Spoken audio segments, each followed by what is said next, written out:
The desert holds its breath when his name is spoken, as if even the winds of Dubai dare not disturb the poetry that still clings to the air he once shared with her. Sheikh Hamdan, the Prince of Grace, the poet of souls, carries within him a love that refuses to be forgotten.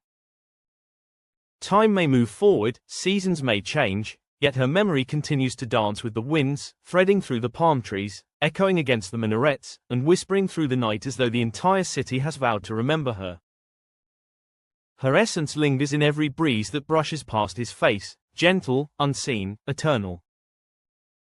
In the stillness of dawn, when the world is painted in gold and silence, he sometimes closes his eyes and feels her near, not as a dream, but as a presence too real for imagination.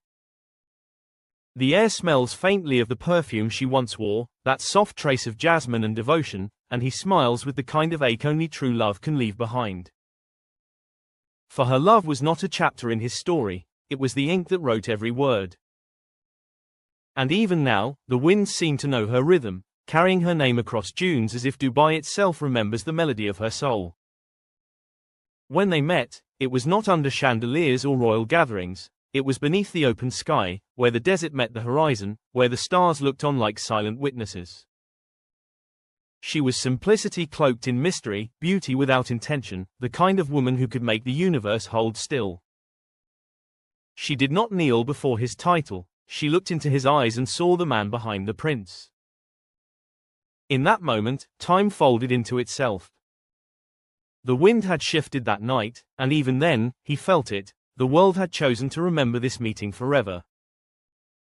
Their love was written in silence, painted in glances, woven through poems that only hearts could translate. He wrote for her, not for the world, his verses born from the ache of longing and the ecstasy of devotion. Each poem was a promise, each breath a prayer. And when the winds carried his words across the city, even strangers could feel the weight of something divine. The people did not know her name, but they felt her spirit through his poetry. She became the invisible muse who turned a ruler into a legend of love. As the years passed, she became both presence and absence, both joy and pain. She was everywhere and nowhere, a whisper, a reflection, a heartbeat within the wind. He would walk through the royal gardens, where flowers bloomed in patterns she once admired, and hear her laughter hidden in the rustle of the leaves. Every corner of Dubai had become her shrine, from the endless dunes to the calm sea, from the golden towers to the quiet mosques at dawn. Her memory had merged with the land, immortal and untamed. He learned that love does not fade, it transforms. What once lived in his arms now lived in the air around him.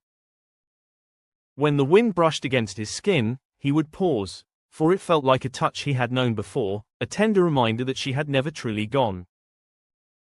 Even when duty called and life demanded silence, his heart refused to forget. The poet in him became the guardian of their truth, and every poem he wrote was a way to keep her alive, not in words, but in eternity. Sometimes, he would stand on the royal balcony as the city slept beneath him, watching the lights shimmer like constellations that had fallen to earth.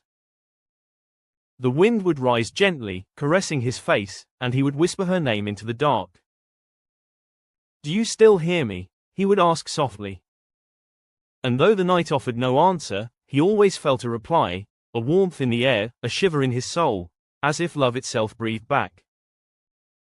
For love like theirs did not end with time, it became time itself, infinite and unbreakable. There were moments when the palace felt too grand, too hollow. The laughter of guests and the sound of celebration would fade into the background, and he would retreat to solitude, where her memory lived most vividly. The world saw a prince adorned in elegance, but behind the veil of power stood a man who had given his heart to something beyond understanding. Her love had not made him weak, it had made him infinite. The winds that once carried his verses now carried his devotion, weaving it into the fabric of the city she had once walked. Every year, on the same date the stars had aligned for their meeting, he would return to that quiet place in the desert where it all began. Once the world saw in the man who still belonged to her. When the morning breeze entered his chamber through the open windows, it carried traces of her laughter, soft as sand, fleeting as breath.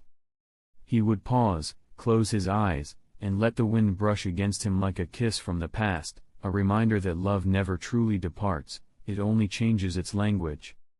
There were days when he would ride across the desert with no destination in mind, only a longing to feel the heartbeat of the land that once echoed with her footsteps. The wind would race beside him, wild and uncontained, and he would imagine her spirit running with it, free, eternal, and full of light. The dunes shimmered beneath the sun like golden memories, and in their quiet hum, he could almost hear her voice calling his name, a melody that turned every gust into music. Even the horses seemed to sense it, galloping with reverence, as if they too carried her essence in their rhythm. The city evolved around him, new towers, new lights, new generations. Yet nothing could erase the trace of her spirit that clung to Dubai like a secret fragrance. The nights glowed brighter now, but the stars still belonged to her. He would often look up and wonder if she, wherever she was, could see the same constellations that once witnessed their silent vows. In those moments, he didn't feel the distance. He felt only the wind, that ancient messenger, carrying their connection across unseen worlds. It whispered to him still, some loves are too infinite to end. Sometimes, when the palace musicians played soft melodies at night, he would stand near the window and let the notes blend with the desert wind. In that sacred union of sound and silence, he found her again, not as memory, but as energy that moved through every song, every breath, every heartbeat. Love had not abandoned him, it had simply turned into a presence woven into everything around him. The world may have crowned him a ruler, but love had already crowned him with eternity. And that was a kingdom no throne could rival. He began to leave small traces of her throughout the city, a line of poetry etched beneath an archway, a rose garden planted in her honor, a verse hidden in a royal speech that only she would have understood. It was his way of ensuring that her name lived on without ever being spoken. And when the people felt a strange tenderness in the wind, a warmth they couldn't explain, they didn't know it was her, still alive through his love, still reigning quietly over the heart of Dubai. At night, when sleep eluded him, he would walk through the empty halls of the palace, his footsteps echoing softly against marble that remembered too much. The wind would slip in through the balconies, brushing against his robe like an old friend returning home. In its soft murmur, he would hear the same words again and again, love is not lost. Love is transformed. And he believed it, because he could still feel her everywhere, in every sigh of the desert, in every whisper of the wind that dared to carry her